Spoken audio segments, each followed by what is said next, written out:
হেদায় এসো। তুমি রোজা করছো বাবা? হ্যাঁ, না খেতে যাচ্ছ? মসজিদে খেতে যাচ্ছ? কখন ভাত খেয়েছো তুমি? দুপুরবেলা। এখন কোথায় যাওয়া হচ্ছে? মসজিদে যাওয়া হচ্ছে। কি করতে যাওয়া হচ্ছে?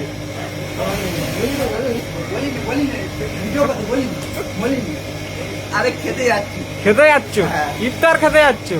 তার রোজা করেছি, তার ইফতার খেতে যাবো না? তুমি এক্ষুনি বললে যে দুপুরের বেলা ভাত খেয়েছি আমি। দুপুরবেলা? হ্যাঁ, দুপুরবেলা তো ওটা আমি ভাত খাইনি। হ্যাঁ, কালকে দুপুরবেলা আমি দেখছিলাম তুমি একটু আগে পানি খাচ্ছ। পানি খাচ্ছি। তোমার কাছে পুরু বাজে? কোনো পুরু বাজে? হ্যাঁ, তোমার মুখ দেখে বোঝা যাচ্ছে যে তুমি রোজা করছো না। এই দেখো পেটটা দেখো।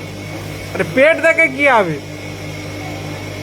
আমার বাবা তোমার এখন- তোমার এই ভিডিওটাকে ভাইরাল করা হবে। আমার মাথায় যন্ত্রণা করছে এখন, আমার খিদে লেগে গেছে।